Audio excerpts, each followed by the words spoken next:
Oke, untuk fasilitas kita sampaikan.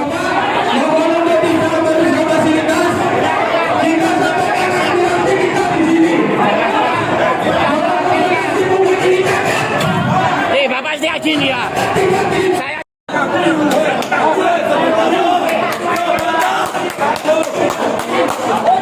izin untuk rekan media dan lainnya untuk menyampaikan pernyataan sikap dari kami perihal kegiatan konsultasi publik AMDAL yang dilakukan titik Gading Jaya.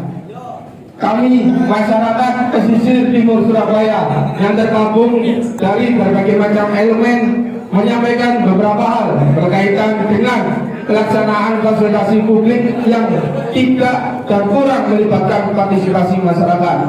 Satu, kami telah berkoordinasi dengan pemerintah kota, DPRD Kota Surabaya untuk menyampaikan penolakan ini, dan dari pemerintah kota beserta DPRD Surabaya turut serta membersamai perjuangan masyarakat di Pamurbaya. Dua, kami juga telah berkoordinasi dengan pemerintahan pusat yang dalam hal ini telah difasilitasi oleh Komisi 4 DPR RI. Berkas penolakan kami juga telah diterima langsung oleh Ibu Titik Soeharto selaku Ketua Komisi 4 dan juga berbagai macam anggota di Komisi 4 pada rapat kerja 2-3 pekan lalu. Komisi 4 dengan Menteri KKP telah disampaikan juga penolakan, dan Menteri KKP telah menyatakan untuk mengevaluasi. Kemudian yang terakhir, kami juga telah berkoordinasi dengan Kementerian Lingkungan Hidup dan ATR BPN berkaitan dengan izin lingkungan dan juga berkaitan dengan HGB yang dimiliki oleh PT Gading Jaya, yang kami juga ada beberapa catatan yang perlu diinvestigasi. Yang terakhir, kami di sini menyatakan tegas untuk menolak proyek reklamasi PSN Surabaya Waterfront Line dan menolak konsultasi publik AMDAL karena tidak melibatkan masyarakat, baik itu masyarakat yang terdampak secara langsung maupun pemerhati lingkungan dan berbagai macam elemen yang akan terdampak baik secara langsung maupun tidak langsung dengan adanya PSN Surabaya Waterfront Line. Demikian yang bisa kami sampaikan. Mohon maaf kalau ada kekurangan dan kesalahan. Hidup nelayan, hidup petani tambak, hidup masyarakat pesisir. Tolak reklamasi, reklamasi gandul, titik Gading gandul. Aman. Demikian saya berharap kita pulang di laut. Nelayan yang ada di mulai dari Nambangan, Tempat, kemudian Sukalilo Baru, di area pesisir yang terdampak, kemudian ada beberapa rekan-rekan tambak yang turut serta juga, Mas. Baik, intinya yang disampaikan tadi. Bukan preman. Kemudian LPMK pun juga turut hadir bersama, karena elemen kita ini insya Allah 12 LPMK membersamai masyarakat melakukan penolakan ini. Yang pertama, kami tuntutannya adalah mempertegas lagi penolakan kami terkait PSN SUL. Kemudian yang kedua, tuntutan kami adalah menolak konsultasi publik AMDAL karena undangan yang diberikan ini kita rasa tidak merepresentasikan masyarakat terdampak. Ini sebanyak ini nelayan ini tidak tahu. Kemudian nelayan mana maksudnya yang diambil. Semua ketua KUP itu telah menandatangani penolakan. KUP ini kelompok nelayan. Semua kelompok nelayan, baik nelayan Tripang, kemudian udang rebon, berbagai macam nelayan dengan tangkapan masing-masing, itu mereka punya kelompok, Mas. Itu mereka sudah bersepakat menolak. Nah, ketika mereka mengajukan nelayan, ini nelayan yang mana yang dihadirkan?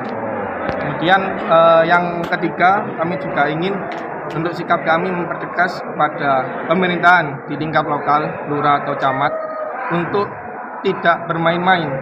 Karena kami di pemerintah kota, Pak Wali pun kemarin sudah bersurat meminta untuk dievaluasi dengan berbagai macam pertimbangan, pertimbangan lingkungan, ekonomi, sosial, budaya. DPRD Surabaya melalui Komisi C pun itu lebih tegas menolaknya. Karena kami memahami kalau pemerintah kota kan harus secara hierarkis harus sesuai dengan arahan yang ada di pusat. Tapi kan mereka memiliki wewenang untuk menyampaikan evaluasi, permohonan untuk mengevaluasi. Tapi kalau Komisi C ini kan wakil dari kami.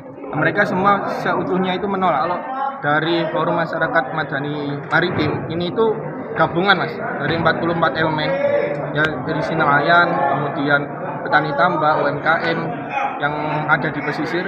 Itu upaya kami yang pertama sudah menyelesaikan di tingkat kota, sampai terakhir kami di awal di bulan lalu itu kami juga sudah melakukan perjalanan ke Jakarta. Kita sudah diterima audiensi dengan Komisi 4. Kami diterima oleh Pak Sony, Pak Riono, dan juga berkas ini juga sudah tersampaikan juga ke Bu Titik Soeharto, Ketua Komisi 4. 2 hari kemudian setelah kami bertemu di Komisi 4, Bu Titik Soeharto memanggil Menteri KKP, dan di sana juga sudah disampaikan penolakan dari masyarakat pesisir. Tinggal bagaimana kita mengawal pemerintah pusat ini. Dan di PT Granting sendiri masyarakat sendiri masih menganggap ini itu sebagai perintah dari pusat, karena memang pada hari ini badan dasar hukumnya masih Permenko Perekonomian. Nah, ini kan kami sudah menyampaikan penolakan. Kami juga sudah menyampaikan ke Ombudsman, Mas. Kenapa kok kami menyampaikan ke Ombudsman? Ini kan proyek 72 triliun, tapi ditunjuk secara langsung. Meskipun di PSN ini ada kemudahan oleh pihak swasta yang ingin membangun. Itu 72 triliun diklaim tidak menggunakan APBN. Akan tetapi, apa keistimewaan PT Granting Jaya sehingga pemerintah pusat langsung menunjuk? Nah, ini kan ada dugaan juga. Kok PT Granting yang ditunjuk, kok nggak yang lain? Nah, ini kan kami tidak mempermasalahkan PT Granting yang ditunjuk, tapi proses penunjukan ini yang tidak transparan. Seandainya pemerintah pusat punya pertimbangan, kami menunjuk dengan pertimbangan 1 karena apa, 2 karena ini tidak transparan. 72 triliun masalahnya. Kemudian yang kedua, track record dari PT Granting sendiri ini kami pertanyakan. Terakhir saja untuk maintenance wahana wisata perosotan saja bisa ambrol. Itu kan wisata lokal. Dan Pak Setiadi Yudo sendiri kan juga tervonis pada waktu itu. Saya kurang tahu berapa bulan, mungkin bisa dicek di Google. Itu diberikan proyek sebesar ini. Nah, ini kan berarti harapan ke depan tetap menolak ya? Tetap menolak. Dan kami juga mendesak pemerintah pusat untuk mengusut, terutama Ombudsman. Kami sudah di Ombudsman RI juga di Jakarta dan sudah diterima aduan kami. Harapannya proses penunjukan yang tidak transparan ini juga bisa diusut.